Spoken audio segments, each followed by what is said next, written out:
현이 영화는 금발머리 소년 태익일이 온라인에서 중고 오토바이를 구입한 태직일과 상필이라는 두 청년을 보여주는 것으로 시작한다. 그러나 조건이 예상대로 되지 않았고 모터가 마침내 고장났습니다. 엔진을 다시 시작하려고 할 때 그들은 갑자기 오토바이의 백미러를 걷어차고 부러뜨린 깡패들과 마주쳤습니다. 태익일은 짜증을 내며 깡패들을 쫓아다니며 무모하게 타면서 순찰 중인 경찰의 표적이 된다. 오토바이 문제로 인해 태직일은 오토바이를 제대로 탈 수 없어서 무언가에 부딪히고 결국 쓰러진다. 태익일과 상필은 즉시 경찰서로 끌려가고 태일의 어머니가 찾아와 태근이 학비로 오토바이를 사준 혐의로 태익일을 꾸짖는다. 그러자 태일은 어머니가 학비를 감당할 수 없을 것 같아서 학교를 그만두고 싶다고 어머니에게 밝힌다. 이 말을 듣고 전 프로 배구 선수인 그의 어머니는 태직이를 매우 화나게 하고 그렇게 말함으로써 그녀의 마음을 다치게 했기 때문에 얼굴에 태직을 때렸다. 다음날 자신의 미래에 관심이 없고 어머니가 원했던 삶을 살고 싶지 않은 태익일은 집을 떠나 도망치기로 결심한다. 목표도 없고 주머니에 $10만 담은 채 그는 어딘가로 가는 버스에 탔다. 한편 매일의 필요를 채우기 위해 열심히 노력하는 그의 어머니는 그를 불러 태일의 행방을 찾으려고 노력한다. 그러나 그는 전화에도 대답하지 않았습니다. 태일에게 매우 열심이지만 태익일이 그녀보다 더 나은 삶을 살 수 있기를 희망한다. 그래서 그녀는 태익일의 대학 진학비를 지불하기 위해 열심히 노력하고 있다. 그러나 태익일은 어머니의 소원을 이해하지 못하고 대신 그녀를 떠나는 것 같다. 한편 태익일은 전라북도에 있는 군산이라는 작은 마을로 이어지는 버스에 타고 있는 것으로 드러났다.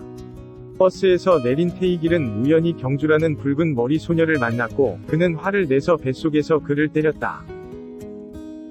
그곳을 돌아다니며 피곤하고 배가 고팠던 태익일은 아주 싼 국수 요리 한 그릇을 제공하는 국수 가게를 보았다.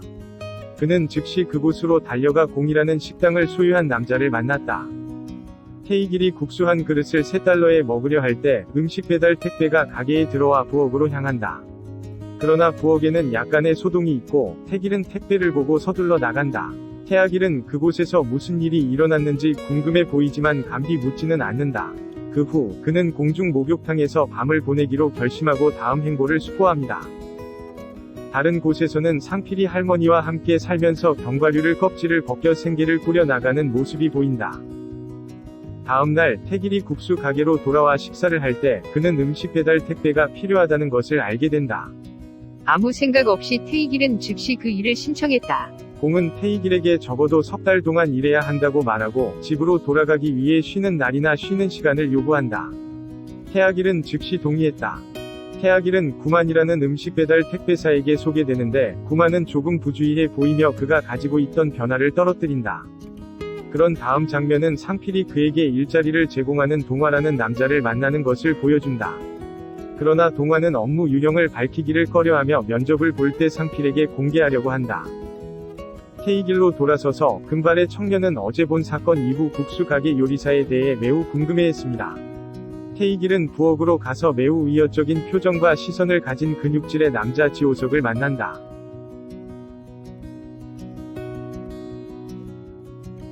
노인들에 대한 태익일의 무례한 태도와 지호석을 짜증나게 한 그의 말 때문에 그는 의식을 잃고 쓰러질 때까지 즉시 지호석에게 맞았다. 이 사건으로 인해 태익일은 밤에 기절하고 지호석이 옆에 있고 눈을 크게 뜨고 잠을 잔다는 사실에 매우 놀랐다. 태익일은 국수 가게에서 직원들에게 제공되는 엉망진창으로 밝혀졌습니다. 다음날 태익일은 음식 배달 택배로 일하는 첫날을 시작합니다. 그의 코가 나고 솔직한 성격 때문에 태익일은 특히 큰 몸을 놀릴 때 종종 지호석을 짜증나게 합니다. 다른 곳에서는 상필이 동화에서 대출 상어이자 채권 추심원으로 일하고 있는 것으로 드러났다. 한편 태익일은 사소한 문제로 지호석과 자주 다투기도 하지만 동료들과 잘 지내고 있는 것 같다. 그러자 거석과 태익일은 내기를 걸었고 태익일은 지호석이 한 펀치로 그를 때린 후 의식을 잃고 쓰러졌다. 한편 자신이 일하는 대부업소에서 명함을 나눠주고 있는 상필은 우연히 길가에 태익일의 어머니를 보고 공경에 처한 것 같다. 그 후 태익일은 버스 터미널에서 그를 만난 붉은 머리 소녀 형주로 밝혀진 사람에게 음식을 배달하는 모습이 보인다. 태익일은 여자에게조차 항상 무례하기 때문에 경주가 그를 때린다. 태익일이 우연히 가슴에 닿았을 때 분노가 최고조에 달했고 경주가 즉시 그를 때렸다. 태학일이 폭행을 당해 집에 돌아왔을 때 거석은 그를 조롱하지 않을 수 없다. 얼마 지나지 않아 태익일의 휴대전화가 울리면서 영상통화가 걸려온다. 그러나 태익일이 자신을 청소하고 있었기 때문에 거석이 전화를 받았다. 발신자가 상필이라는 사실이 밝혀졌고 지호석이 전화를 받으면 놀란 표정을 지었다. 태학일은 이를 보고 휴대폰을 움켜쥐었다. 상필은 분명히 태직일에게 힘든 시간을 보내고 있는 것 같은 어머니에 대해 말하고 싶어 한다. 그러나 태학일은 신경 쓰지 않고 곧바로 전화를 끊는다. 함께 식사를 하던 태익일은 우연히 동료들에게 자신이 소녀에게 맞았다고 말한다. 이 말을 들은 지호석은 웃음을 터뜨릴 때까지 그를 더욱 조롱했다. 호텔방에 막 도착한 경주씨는 룸메이트와 이야기를 나누는 외국인 남성 2명이 모습에 깜짝 놀랐다. 경주와 두 사람은 싸움에 돌입한다. 그러나 경주가 그들에게 심하게 맞았고 그래서 그녀는 도망쳤다. 한편 태익일과 그의 동료들은 옥상에서 휴식을 취하며 경주가 그들을 향해 달려가는 것을 보았다. 복수를 원했던 태학일은 뛰어내려 그녀를 멈췄다. 그러나 알고 보니 경주가 공경에 처한 것은 두 남자가 그녀를 쫓아다니며 그녀를 때리려 하기 때문이다. 태익일은 침묵을 지키지 않고 결국 구타를 당하더라도 경주를 돕기 위해 서두르고 있다. 싸움이 소동을 불러일으켰기 때문에 그곳 주민들은 즉시 집에서 나왔기 때문에 두 사람은 마침내 거기에서 도망가기로 결정했습니다. 태익일은 경주를 식당으로 데려가 즉시 부상을 치료한다. 그 후 경주는 그들에게 감사하고 작별 인사를 했다. 경주를 맨발로 본 태학일은 신발을 그녀에게 빌려준다. 태익일은 음식을 배달하고 부지런히 일하는 일에 익숙해지는 것 같다. 어느 날 태학일은 경주를 위해 음식을 배달하러 돌아왔고 그는 신발을 돌려준다. 그러나 태익일은 식사 비용을 지불하고 싶어하는 경주를 거부한다. 그날 저녁 태익일은 마침내 첫 월급을 받고 그들을 모두 대접할 계획을 세운다. 공은 태익일이 때때로 집에 돌아와 어머니를 방문하라고 제안한다. 태익일은 공의 충고를 무시했기 때문에 거석은 그를 얼굴에 때리고 가혹하게 충고했다. 이것은 분명히 태학일을 깨닫게 만들었고 그는 마침내 그의 어머니를 방문하기로 결정했습니다. 그러나 집에 도착하자마자 태익일은 쪽지를 발견하고 그의 어머니가 현재 일하고 있다는 것을 알게 됩니다. 태학일은 상필을 만나 오랫동안 서로를 못한 후 서로의 삶을 이야기한다. 태익일은 상필이 자신의 안전에 대한 우려로 대출 상호와 채권 추심원으로서의 일을 그만두었다고 제안한다. 하지만 상필은 태익일의 말에 신경 쓰지 않는 것 같다. 그 후 태권일은 이제 저렴한 가격에 구입한 간단한 빵집을 소유한 어머니를 방문했습니다. 그런 다음 그는 어머니에게 지금 군산시의 국수 가게에서 일한다고 말합니다. 그러나 그의 어머니는 태학일의 학교 비용을 지불하기 위해 열심히 일했기 때문에 그를 꾸짖었고 집에 가서 공부를 계속하라고 말했다. 태학일은 어머니의 소원에 어긋나고 어머니에게 첫 월급을 준 후 떠났다. 태익일이 떠난 후 한 남자가 어머니를 만나러 와서 태일의 어머니가 이전 주인이 불법적으로 지은 건물을 구입했기 때문에 빵집이 곧 철거될 것이라고 경고한다.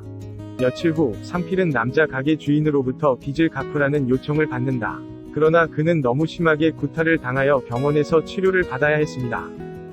다른 곳에서는 태익일이 우연히 타고 있는 오토바이를 차가 찔러 넘어지면서 도로에 쓰러지는 사고가 일어나야 한다. 자동차 운전자는 경주를 이긴 남자 중 한 명으로 밝혀졌습니다.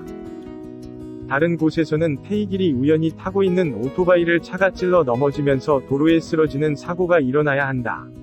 자동차 운전자는 경주를 이긴 남자 중 한 명으로 밝혀졌습니다. 그곳에서 돌아온 태학일은 길거리에서 자신을 다치게 한 남자를 만나 즉시 복수를 요구한다. 그러나 태익일은 남자에게 쉽게 쓰러질 수 있기 때문에 지호석은 남자의 얼굴을 칩으로 얼룩지게 하여 개입한다. 다른 곳에서는 병원에서 퇴원한 상필이 그를 때린 남자에게 복수하려 한다. 그러나 그는 주저하는 것처럼 보이며 자신의 행동이 잘못되었다는 것을 깨닫습니다. 얼마 지나지 않아 태익일을 해친 사람이 깡패 무리와 함께 식당에 와서 공에 따라 늦은 화장의 유골이 사방에 흩어질 때까지 그곳에서 혼란을 일으킨다. 거석은 마침내 분노를 참을 수 없었고 즉시 깡패들을 펄프에 때렸다.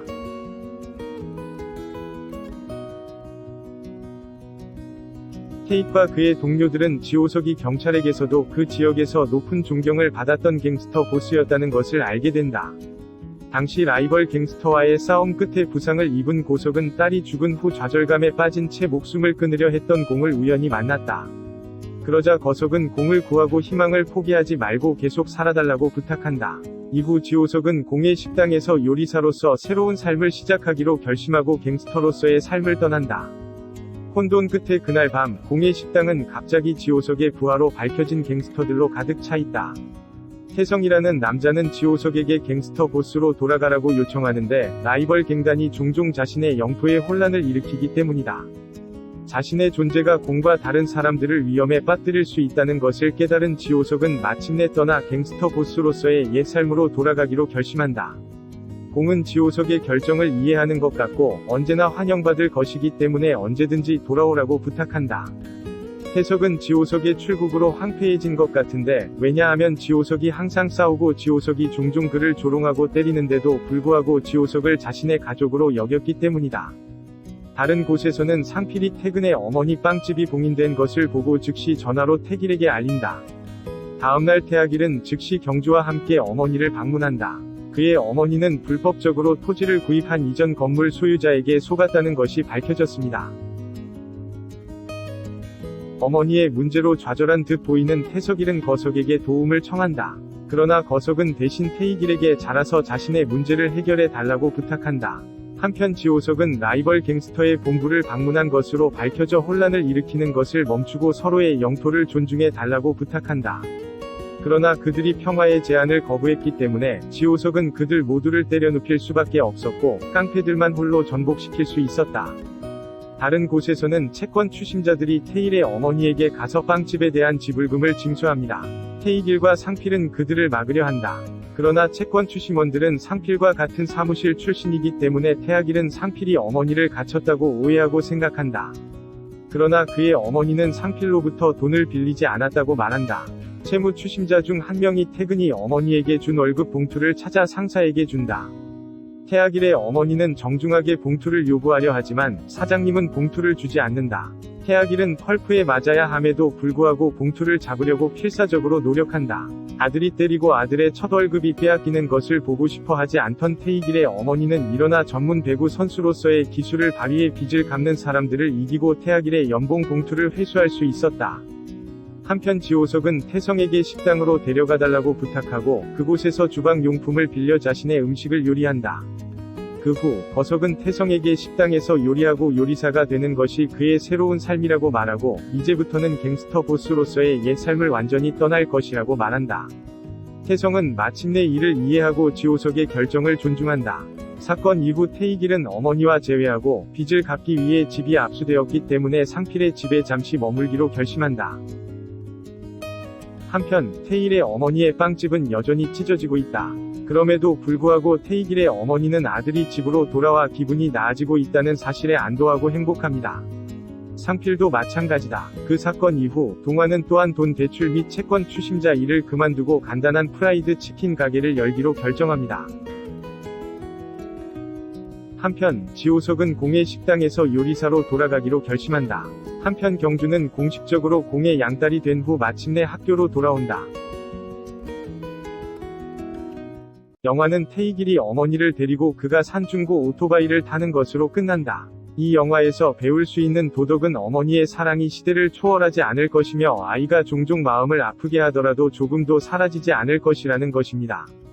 하루가 끝나면 가정은 어머니처럼 무조건적으로 우리를 진정으로 사랑하는 사람들의 관심과 애정을 얻는 곳입니다.